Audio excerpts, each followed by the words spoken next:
Ngiyanibingelela abantwana benkosi unyazi lwezulu. Oyazi ukuthi namhlanje ngifikelwa yilokhu noma ke angizisho ngoba lento engizoyikhuluma vele iqonde kumuntu oyengazisho mayikhuluma. Ngifisa ukuthi kumqondele ukuthi inkulumo eyiqhamuka kubani angalokho eqagela. Umhawukeli lo usizwa kangubani.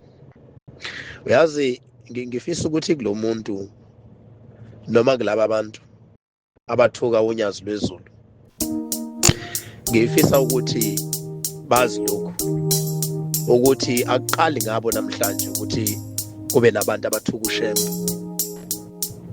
Oyisemkhulu bamthuka uBhombela, kodwa abethu omkhulu azange lishintshe uthando ababethanda ngalo uBhombela. Oyise balithuka inkosi, bayithuka inkosi iLanga, kodwa akuzange kushintshe indlela obaba babezizwa ngayo ngenkosi iLanga. Obhuti babo bayithukile inyanga yezulu, kodwa akuzange kushintshe indlela esazizwa ngayo ngenyanga yezulu. Ngokunjalo balithuka inkosi uThixo, azange kushintshe indlela esazizwa ngayo ngenkosi uThixo. Namanje ke isho bengakhipha luphi uhlobo lwenhlamba, angeke leyo nhlamba yabo ikwenze kushintshe indlela ezizwa ngayo masicabanga nje unyazi. Asikakhuluma indaba yokulibona, sisakhuluma indaba yokulicabanga nje unyazi, indlela ezizwa ngayo masilicabanga angeke ize ishintshiswe inhlamba bayithukayo.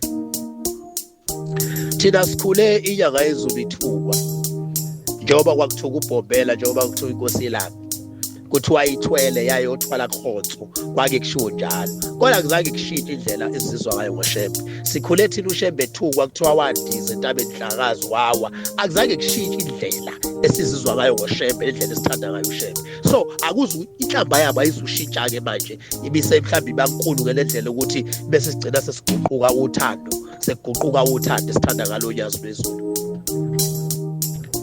Thina unyazi lwezulu silithanda silele, silithanda sibhekile. Angeke kushintshiswe lokho inhlamba elithuka ngayo unyazi lwezulu.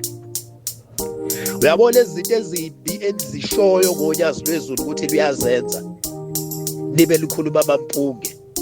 Ngifisa ukuthi kunina-ke isho ngathiwa liyazenza-ke, isho ngathiwa kuyiqiniso ukuthi unyazi lwezulu liyazenza lezi zinto eniyishoyo, luzenza times 100 more than le ndlela enisho ngayo.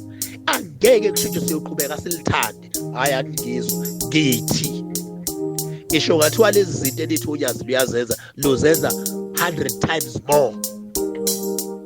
Angeke kushintshe indlela esizizwa ngayo thina ngonyazi, ngoba siyijwayelile inhlamba yokuthi uShembe nje. So you are just wasting your time bathuka uShembe with the hope that sezoshintsha indlela esifila ngayo thina masicabanga uShembe, masicabanga ngonyazi lwezulu.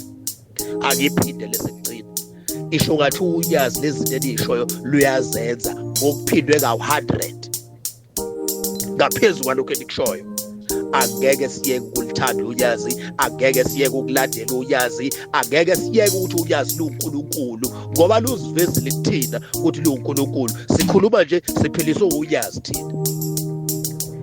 Manje-ke le nhlamba yenu ayizusisiza ngalutho, ayizushintsha lutho kunalokho iyashumayela, yenza ukuthi abantu beze in numbers bekhetha unyazi lwezulu. Nina ni-expect ukuthi ngokuthuka unyazi lwezulu abantu bazophuma ebuhleni bayeke ukulandela unyazi lwezulu. Kunalokho kwenzeka the opposite, beza in numbers abantu bakhetha unyazi lwezulu. So you are just wasting your time. Ningakhuluma nje nize kucenga amaduke